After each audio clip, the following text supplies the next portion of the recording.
I went on a $40 0 K family cruise without me. They thought I'd be too old to notice. I called the bank from the airport and froze every one of their cards before the ship left port. The kitchen smelled of rosemary and butter.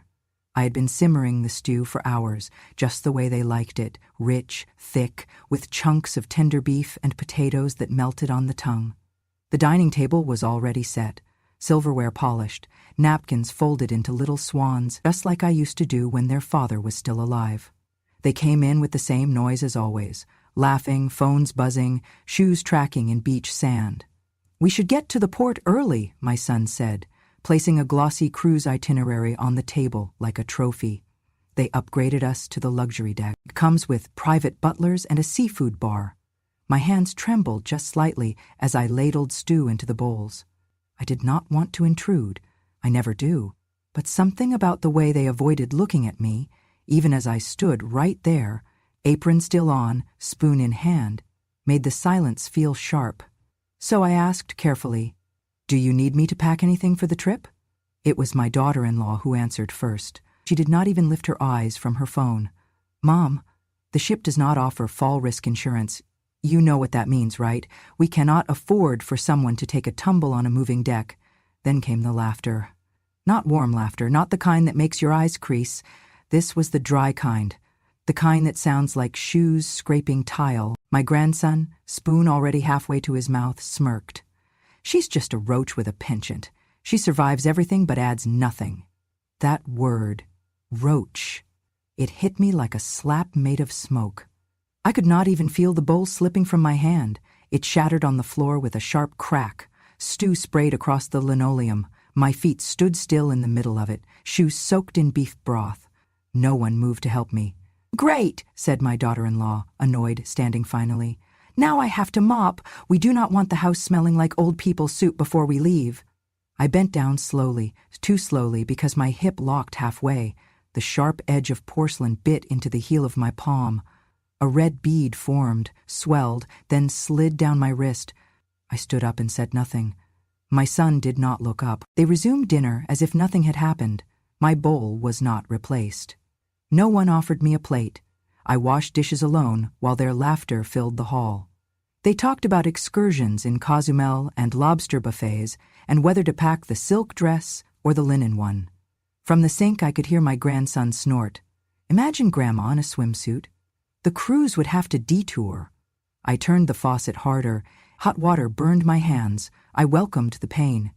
When I finished, I dried my hands on a rag that smelled faintly of bleach. The towel rack wobbled. They had never fixed it, despite promising to. I climbed the stairs, my knees clicking with each step. In the hallway, I paused outside the guest room, my room, technically, though they called it the overflow space. I heard them open a bottle of wine. A toast was made. "To new beginnings," said my son. "To no more dead weight."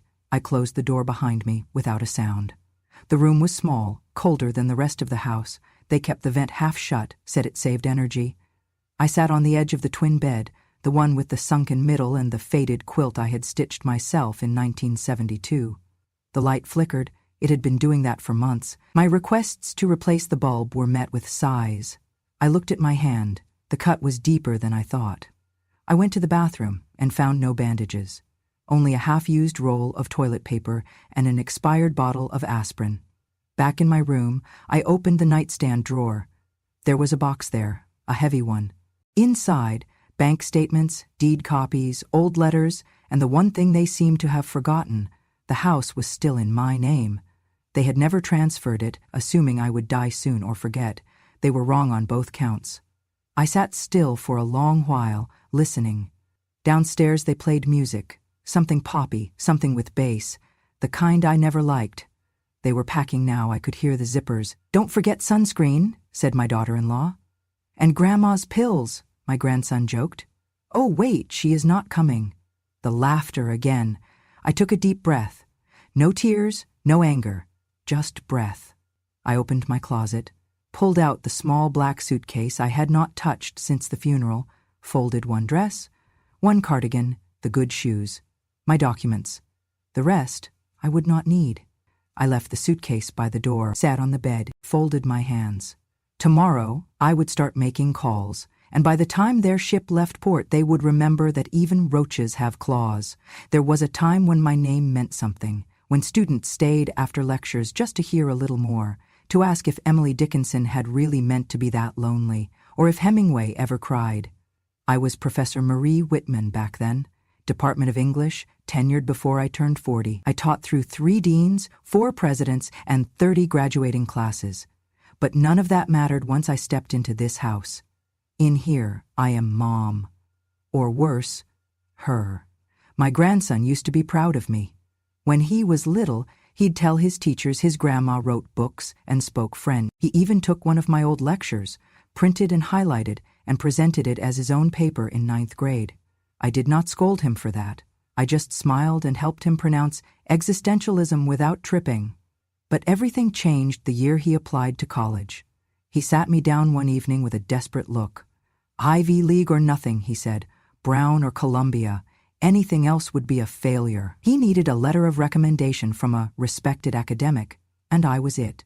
I was flattered, of course, until I read the draft he wanted me to sign. It was full of lies.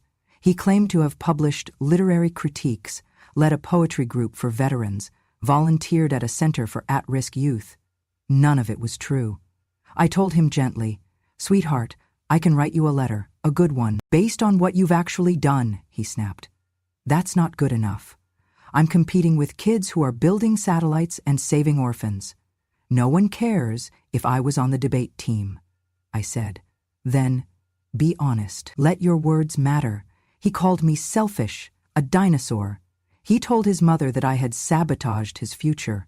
From that night forward, I was no longer Grandma the scholar. I was Grandma the saboteur. My daughter-in-law began to change how she looked at me. Less respect, more eye rolls. One afternoon, she walked in while I was reading on the porch and snapped a photo without asking. Later, I saw the image posted on her social media with the caption, "This woman thinks Shakespeare invented democracy. Lol." Worse, she started screenshotting my Facebook posts and sending them to her group chat. I know because I overheard her cackling in the kitchen. "Lehon? Balaichia fake news Roy?" I never even posted about politics. Only poems, quotes, old photos of books I loved. But to them, everything I said was outdated, irrelevant, embarrassing. I began to notice little things disappearing. My reading glasses, the address book I kept by the phone. Contacts vanished from my phone. Susan, my dearest friend from college, who sent me a card every Christmas for 30 years, stopped answering my calls. I tried to call her twice, then 3 times. Each time, a confused voice would answer, "You have reached Pete's Pizza. How can I help you?" At first I thought it was a wrong number. Then I looked closer. Her contact name was correct, but the number was different. I asked my grandson if he had touched my phone. He shrugged. "Maybe you saved it wrong. Happens at your age," I asked again. My daughter-in-law chimed in. "She's been calling a pizza shop all week. We should probably have her checked out." They both laughed. Later, during dinner with some of their friends, they played the voicemail I had accidentally left on that pizza line. It was me, confused, asking Susan if she still remembered the pink scarf I crocheted her in '81. The room howled with laughter. "Is that her? That's so sad, it's funny." I swear my grandma did the same thing. She asked the mailman to turn off the TV. Old age is tragic, but hilarious. They thought they were being discreet, whispering behind napkins, but I heard every word, and I smiled politely, excused myself, and went upstairs to my room, the overflow space, as they called it. There I sat on the edge of the bed, staring at the blank screen of my phone. I held it like a relic. It no longer connected me to the world. It was now a tool of humiliation.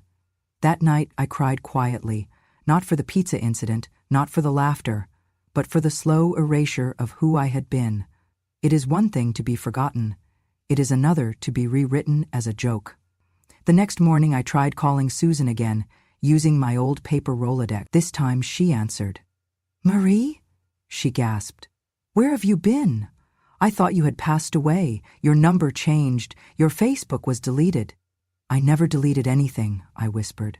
"I sent flowers to the old address. They came back marked, 'No longer at residence.'" That was when it clicked. They had rerouted everything. my mail, my number, my accounts. They made me a ghost in my own life. I started checking everything. My credit score had been accessed 6 times in 2 months. Subscriptions were opened in my name. The Wi-Fi was no longer registered to me. Even the family Netflix account had my profile listed as basic grandma. At dinner that evening, I said nothing. I passed the bread. I smiled. I even complimented the salad, though it was soggy. But in my heart, something clicked into place. A quiet fury, a resolve. They thought I was fading. But I was not disappearing. I was documenting. The next week, I borrowed a notebook from the dollar store. I began writing down everything. The things they said, the charges I never made, the gifts they claimed I gave, but never did. I found the device manual for my hearing aid. It had a recording function. I began recording. I started with a morning conversation. My daughter-in-law, if she dies before the cruise, can we get a refund? My grandson, she's like mold. You cannot kill her. She just grows quieter. My son, as long as she keeps signing the checks, I do not care what she hears. Each sentence inked into my notebook like bricks in a wall. I was building something. A case, a mirror, a weapon. At night, I practiced smiling in the mirror. Not fake, not forced, just calm. The kind of smile that does not forgive, but waits. My cat, Ginger, had been gone for 2 weeks now. They said she ran away. I found her collar in the trash. They denied it. Are you sure that's not from a stray? My daughter-in-law said, sipping tea from the mug I gave her last Mother's Day. She never really liked cats anyway, my grandson added. I stared at the empty cushion beside my bed. Ginger used to sleep there. She was soft, warm, a heartbeat beside mine. I opened the drawer next to me. Inside were the documents they forgot to steal. Title deed, bank account access, a notarized power of attorney unsigned. A letter from the university offering me a lifetime lecture series. I had declined it, thought it was time to rest. Not yet, I thought.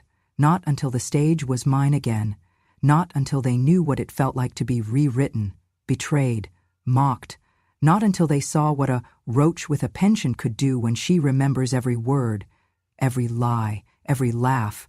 And never forget, I did not ask for the kitten. That much is important to remember. It was not something I hinted at, or requested, or even hoped for. It was given to me, packaged like a peace offering on my 75th birthday, tucked in a woven basket with a ribbon and a card that said, "To the best grandma ever." I should have known better. Gifts in this house often come with barbed wire wrapped in tulle. "She's yours," my grandson had said, holding out the basket. The kitten was barely 8 weeks old, with ears too big for her face and fur the color of cinnamon. She blinked up at me with amber eyes, unsure but trusting. "You should name her," he added, as if this were a new beginning. "Ginger," I whispered, reaching in. "She looks like gingerbread." The room was full of laughter and cake and chatter, the kind of noise that can almost fool you into thinking you are wanted. That night, Ginger slept on my chest, her tiny heartbeat ticking against mine like a second hand on an old clock.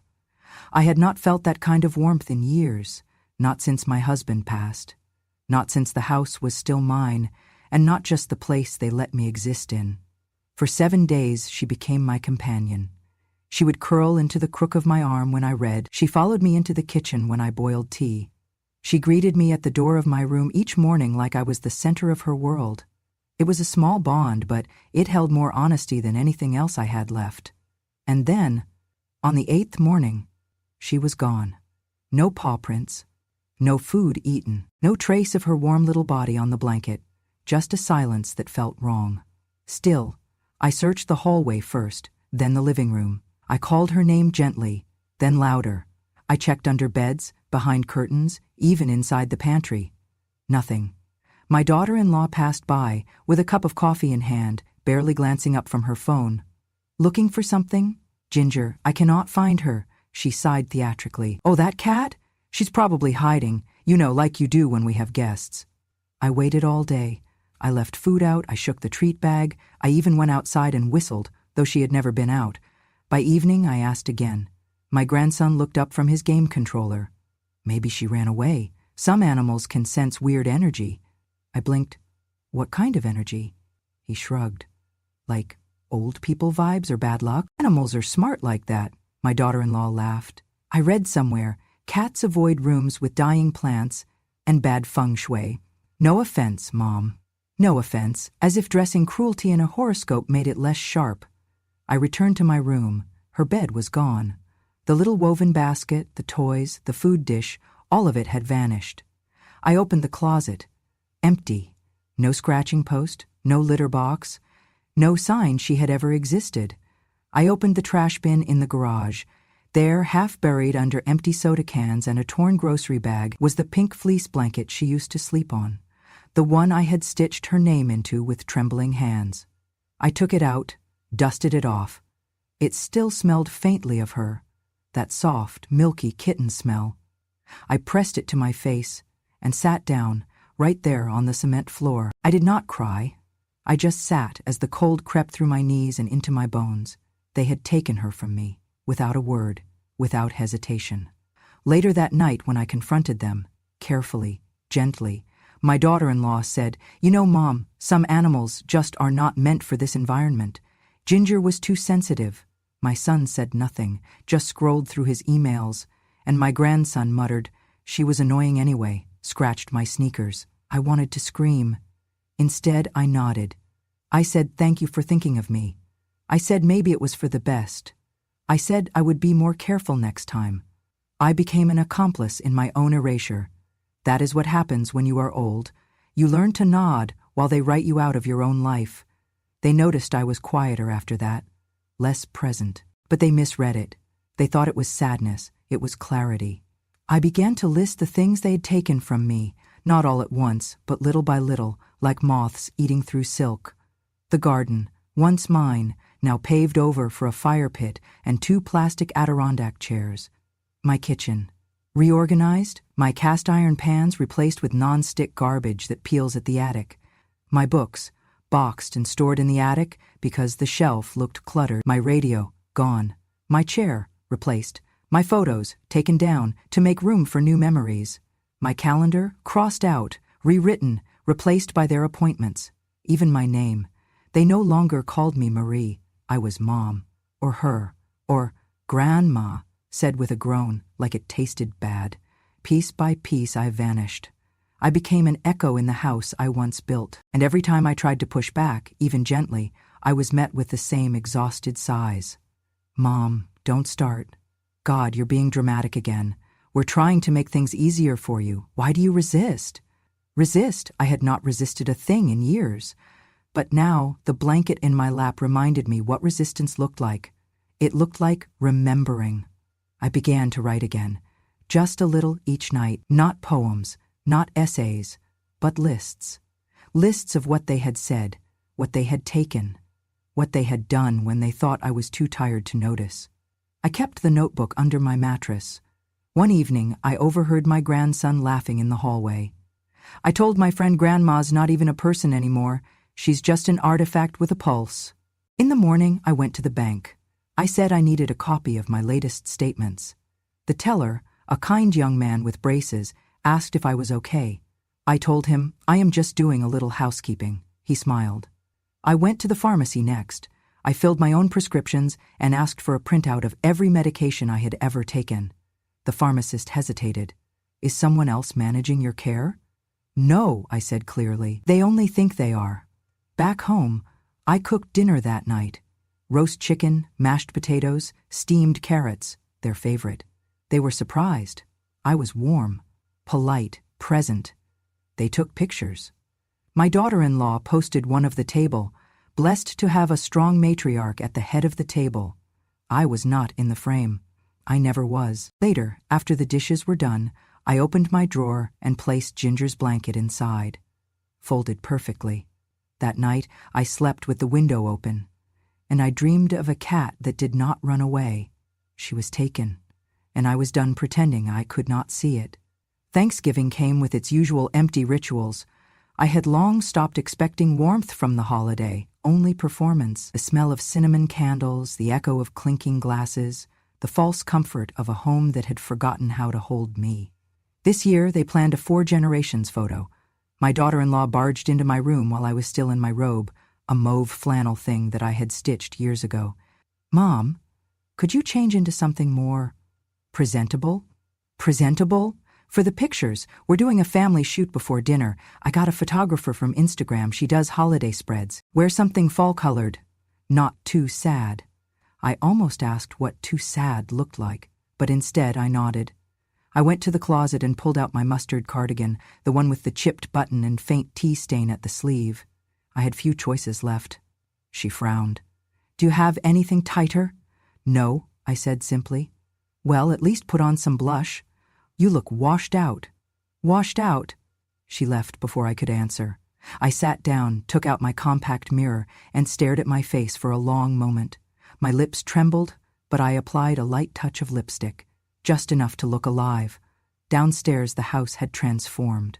Orange garlands, gold-trimmed plates, a centerpiece of dried corn husks and plastic pumpkins. Everyone was dressed like a magazine ad, coordinated tones of rust and beige and cream. They had even dressed the baby in a tiny pilgrim outfit. When I stepped into the room, the photographer said, "Oh, perfect. Grandma's here. We're going to position her on the armchair." They placed me down like a prop, adjusted the shawl on my shoulder, tilted my chin. A flash went off. Then another. The baby cried. My grandson grumbled. My son pretended to check his phone.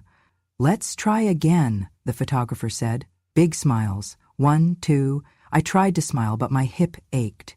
The chair had no cushion. I leaned slightly to the left to avoid the pressure. My legs started to cramp, but I held the pose. Click. "There. Perfect," the photographer exclaimed. My daughter-in-law clapped. "This is the one we'll post."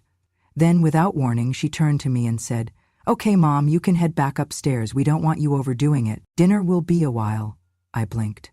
"I thought we were all eating together." "We are. Just later. You should rest. You look tired in the photos."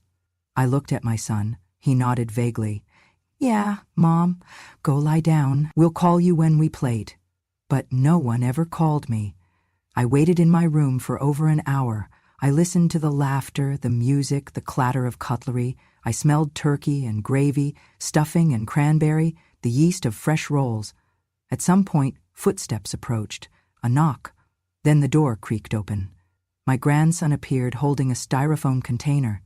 "Sorry," he said flatly. "We forgot." "Here." He placed it on my desk, then turned and left before I could open it. Inside was a cold portion of turkey, mashed potatoes clumped together like paste, and half a dinner roll. No gravy. No silverware. No pie. I ate with my fingers. I stared at the container long after it was empty. I folded it neatly, like it deserved better. When I opened Facebook later, the first thing I saw was my face, posted by my daughter-in-law. "So blessed to have Grandma with us this year, 4 generations strong." There I was, slumped in the chair, lips pressed together, like I had just bitten pain. My eyes were glassy, my hand gripping the armrest for balance, but the caption made it seem like I was glowing with joy. I scrolled down. Dozens of comments. "She looks so happy. Cherish every moment with her. They go too fast. Such a sweet old soul." I read every comment. I did not cry. I had done that already. Instead, I clicked Save Photo, not because I wanted to keep it, but because I would need it later. Later that night, I heard them in the kitchen. "She really does complete the aesthetic," my daughter-in-law said. "Gives it that generational depth." My son chuckled. "Yeah, nothing says tradition like a breathing relic." "She's useful in doses," she added, "kind of like a fireplace."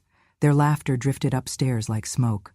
I sat on the edge of the bed, feeling the weight of the cardigan still on my shoulders. I had not even taken it off. I stared at the photo again, that moment where I was leaning to avoid the pain, frozen, misunderstood, rebranded as joy. They used me like garnish on a plate they never served me from. And in that silence, I realized they would never let me be more than a prop again. Not unless I forced them to see me as something else. Something real.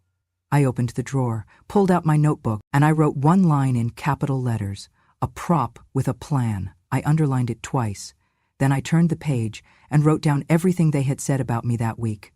Every phrase, every insult, every time they smiled with their teeth but not their eyes. Because props do not speak. But I do. The sound of laughter downstairs no longer pierced me. It became background noise, like the hum of a dying refrigerator or the ticking of an old clock. Familiar, steady, and completely ignorable. They thought I was retreating. That each quiet dinner alone, each blank stare into the yard, meant I was slipping further away. But I was not retreating. I was remembering. One Tuesday morning, after they left for a brunch I was not invited to, I walked into my closet and pulled the small stepladder from behind my coats. I slid aside the hanging clothes until my fingers found the notch in the back panel. Behind it, still wrapped in an old dish towel, was the key. The safe was small and steel gray. Hidden behind a false wall in the hallway linen closet, it had not been opened in years. The combination lock still responded to the old rhythm. Right 34, left 8, right 22, click. Inside, everything was exactly where I had left it. The deed to the house, bank statements in my name, the original will unsigned because I had hesitated years ago when they begged me to finalize things. They thought I had forgotten. I had not. I sat at my desk, spread the papers before me like a scholar reviewing source material. Years ago, I would have taught students to follow patterns, to read between the lines. Today, I applied those same instincts not to literature, but to the script of my life. I picked up the phone and dialed a number from memory. It rang twice. "Whitman?" came the voice, slightly aged but unmistakable. "Clara," I said, "I need a favor, a legal one." Clara had been my student in the late 80s, bright, relentless. She was now a probate attorney in the city. We had exchanged Christmas cards for years. "I was wondering when you'd call," she said, like she had been waiting. We met in person the next day. I took the bus. No one noticed I was gone. I wore a scarf and sunglasses like a woman going to a funeral. In a way, I was. At her office, I laid everything out. She read in silence, only pausing to sip from a chipped mug labeled "Justice is Female." When she finished, she leaned back. "They've been siphoning money," she said calmly. "Subtle, but it's there." "I know. And the house?" "Still mine, never transferred." She nodded. "Do you want to sell it?" "During the week they're away," I said. "It'll be easier." She did not flinch. "And the new heir?" "I've chosen someone," I said. "Distant family, but she's been here for me.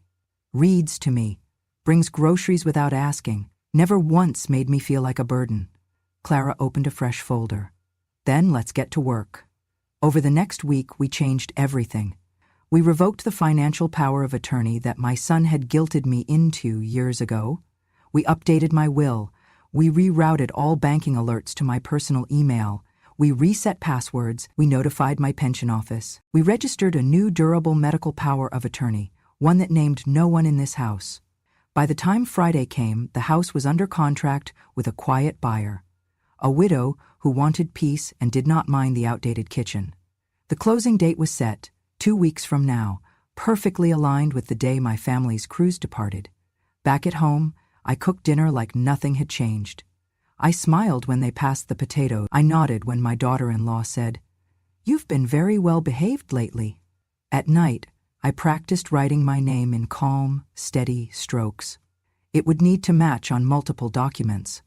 I kept a bag under my bed, just one. Inside, my documents, a change of clothes, a small envelope of photos I refused to leave behind, and Ginger's blanket. My grandson once said I was a roach with a pension. Let him find out what roaches do when they've lived through wars, betrayals, and the erosion of self. We do not just survive, we adapt. And sometimes, we remove the floorboards under those who tried to step over us. They left in the dark, whispering so they would not wake me. I heard them anyway. Suitcases rolled down the hallway like soft thunder. Shoes tapped against the tile with hurried purpose. My daughter-in-law cursed under her breath when she spilled something, probably the vitamin packs she insisted everyone take for immunity. I stayed in bed, eyes closed, breath steady. "Did you pack the charger?" my son asked. "Yes." "His passport?" "In the front pocket." "And Mom's pills?" my grandson asked, then snorted. "Oh wait, she's not coming." Laughter followed. Then the front door clicked shut. Silence. I waited a full 5 minutes, then rose and walked to the window. Their SUV pulled out of the driveway, headlights bouncing off the lawn ornaments. I watched until they disappeared. Then I boiled water for tea. The mug I used had no words on it, just a chipped rim and a faint crack near the handle. It had belonged to my mother. She once said, "When they stop asking what you want for breakfast, start preparing your escape." I sipped in silence. At 8:07 a.m., my phone rang. It was Clara. "It's done," she said. "Title transferred, funds wired. The buyer's agent has keys. The house is no longer yours, legally speaking." I nodded, though she could not see me. "And the accounts?" "All accounts tied to your name but accessed by others. Frozen. Fraud department flagged them as potential identity theft. Your grandson's credit card was declined this morning at a smoothie stand." I let out a small sound, not quite a laugh. "A release." Clara continued. "The bank confirmed the full transfer. 3.4 million. It's safe in your new account. No one but you can touch it." "Thank you," I said softly. She paused. "Do you want to know where they are right now?" "No," I said. "I already know." At the port of Miami, chaos unfolded like a poorly directed play. They had arrived with coordinated luggage sets, printed itineraries, and entitlements stitched into every breath. My daughter-in-law wore a sun hat the size of a steering wheel. My grandson recorded everything on his phone. Content for the cruise vlog, he had told his friends. But the first hiccup came quickly. The check-in agent frowned. "I'm sorry, ma'am. There's a hold on your booking." "What kind of hold?" my son asked. "Financial. The payment method was declined, and it appears there's an alert on the primary traveler's ID." My daughter-in-law leaned forward. "Excuse me? Do you know who we are?" "No," the agent said flatly. "But the system does, and it says here this reservation is under investigation." The next 30 minutes were a blur of phone calls, escalating tones, and rising tempers. Security was summoned when my grandson began shouting. "I paid for this." "We paid. You paid with money that wasn't yours," the security officer said calmly. Then came the final blow. A federal officer arrived, badge clipped to his belt, and asked my daughter-in-law to step aside. He showed her something on a tablet. Her face drained of color.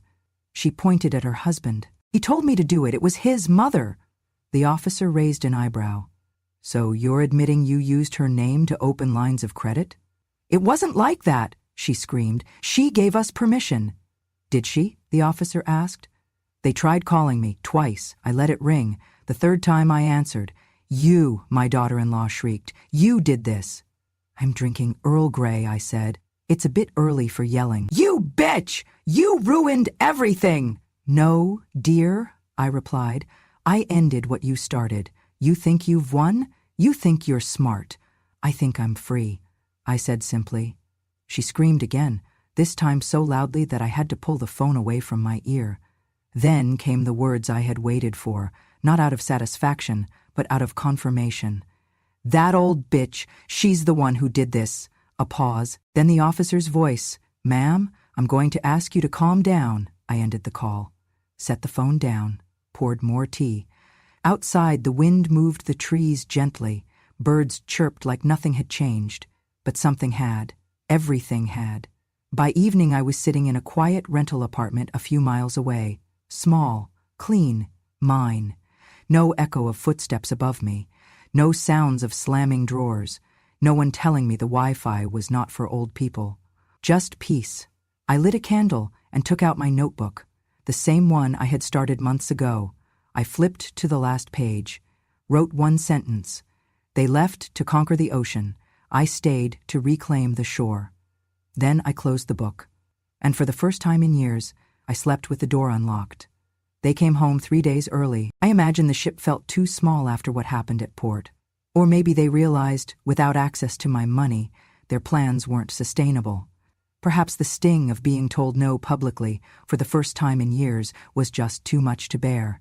But when they pulled into the driveway, it wasn't the driveway they remembered.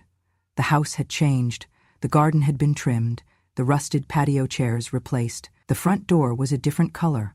And the locks, they didn't fit their keys.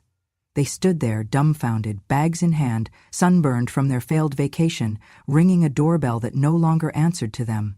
Eventually, a woman opened the door. "I'm sorry, can I help you?" she asked, polite but firm. My daughter-in-law blinked. "This is our house." "No," the woman said. This house was purchased 2 weeks ago. The deed is in my name. That's impossible. My mother-in-law lives here. This is her home. The woman looked confused for only a moment, then smiled gently. You must be her family. She left a note in case you came back. She stepped away and returned with an envelope. Inside, one sentence. I let you live in my house. You mistook it for yours. The woman shut the door. They tried to call me again. I didn't answer. They showed up at Clara's office the next day demanding explanations. Clara handed them a stack of documents. Everything was done legally, she said. Marie Whitman transferred all assets voluntarily and in full mental capacity. There is nothing for you here. They exploded. My daughter-in-law threatened to sue. My son demanded restitution. My grandson muttered, "This is elder abuse." Clara raised an eyebrow. "No," she said, "but what you did was..." She placed a copy of the restraining order on the table. "You are now legally barred from contacting or approaching Mrs. Whitman or her new residence. Any violation will be treated as harassment." "But she's our mother!" my son yelled. Clara didn't flinch. "Funny, you didn't treat her like one." It didn't stop there. The real unraveling took time, and it came piece by piece. First was my daughter-in-law. She had spent years curating an online persona, devoted mother, loving wife, doting daughter-in-law. She had millions of views on videos of her surprising grandma with flowers, knitting blankets for me, baking gluten-free pies because mom deserves love too. But the internet is a fickle beast. It started with one comment. "This seems fake. Why does grandma look scared?" And then came the video I uploaded anonymously, just a short clip. The audio from my hearing aid synced with a blurry shot from the kitchen cam. Her voice, clear as day. "If she dies before the cruise, can we get a refund?" And another, "She's like mold. You can't kill her, she just grows quieter." People noticed. People listened. The comments turned. Then the reposts began. Within a week, her sponsors pulled out. Within 2, her page was locked, then deleted. A BuzzFeed article titled "The Grandma Who Fought Back" featured my story. Well, part of it. Just enough to make people think. Just enough to make her sweat. Then came the investigation. Elder abuse, financial manipulation, theft. They subpoenaed my recordings, every cruel joke, every moment of mocking, every instance of neglect. There was enough. They froze her accounts. The IRS followed soon after. My grandson was next. He had reapplied to several Ivy League schools, hopeful after deferral. But someone, no one knew who, sent the admissions board a copy of the audio where he called me just a roach with a pension. It spread. The admissions office responded with a brief letter. "We regret to inform you that due to recent character revelations, your application has been declined. We seek students who value integrity and family." He posted about cancel culture on his private account. Someone leaked it. His internship offer disappeared 2 days later. Last I heard, he was working at a frozen yogurt shop, still blaming me. My son was hardest to trace. He kept quiet, kept his head down, but whispers followed him at work. His name was linked to the investigation. His colleagues found out he had tried to push his mother into signing over everything, then claimed it was her idea. His company offered early retirement. He took it, but he didn't leave with honor. He left with a cardboard box and a reputation. As for me, I never raised my voice. I never knocked on doors. I never asked for an apology. I didn't need to. Some victories do not come with cheers, they come with silence. And silence, when it is finally your own, is the loudest sound in the world. I do not need much anymore. My new apartment is modest, 1 bedroom, 1 bathroom, and a small writing nook that overlooks the lake. The water shifts with the wind like soft memory. Ducks visit the shoreline at dawn. Children fish nearby in the afternoon, and every evening I watch the sun lower itself into the lake like it, too, is tired but proud. There are no voices yelling up the stairs, no footsteps pacing above my room. No one knocks on my door unless I've invited them. Silence, for the first time in decades, is a friend. I still keep a routine. I wake up at 6, make tea, write 3 pages in my notebook, not for memory but for gratitude. I walk around the block twice before breakfast. I read the newspaper slowly, then prepare for my afternoon class. Yes, I teach again. Not at a university, not with chalkboards or grading rubrics, but to a small group of older women, widows, grandmothers, retirees, and caretakers who meet in the community center twice a week. The class is called Writing for Self-Defense. It started as a joke, honestly. I put the sign-up sheet on the bulletin board one day out of boredom, thinking no one would come. But the first session had 6 women. The next had 12. Now we have a wait list. We sit in a circle, notebooks in hand, and we write. We write the things no one let us say. We write the moments we were dismissed, mocked, manipulated, erased. We write not to hurt, but to reclaim. One woman, Evelyn, wrote a poem to the adult son who never visits. Another, Marjorie, wrote a monologue in the voice of her cane, the only thing that never walks away, she said with a dry laugh. They are brilliant, they are survivors. And they remind me that silence is not the absence of voice. It is often where it hides, waiting.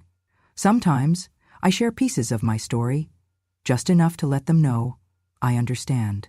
They nod, knowingly. None of us are surprised by cruelty, but we are continually amazed by our own strength. One afternoon, as I was cleaning out my inbox, I found a letter waiting in my mailbox. Handwritten, no return address. Inside was a card, floral, simple, clean. The handwriting was familiar. Dear Grandma, thank you for trusting me. Thank you for showing me that silence can be strength, not surrender. I started college last month. I joined the writing club. They asked what my biggest inspiration was. I said, my great aunt, who once taught literature and later taught me how to survive with dignity. I promise, no one will ever call you a roach again, not while I'm alive. With love, Kara. I read it twice, then again. Kara, my great-niece, the one who used to sneak books from my shelf when she thought no one was watching. The one who brought me arthritis cream without asking. The one who remembered I liked my tea without sugar. The one I left everything to, because she never asked for it. She only gave. I placed the letter on my desk and smiled. They took everything they could, my voice, my space, my dignity, until I took it back. Not with shouting, not with fists, but with memory, with truth, with ink. Later that evening, I made a fresh cup of tea and sat by the window. The sun dipped below the trees, casting long golden ribbons across the lake. I opened my old notebook, the one I started the day after Thanksgiving, when they called me a roach. The final page was still blank. I picked up my pen and wrote one line. They thought I had only survived, but no, I won. I closed the notebook. And finally, I exhaled.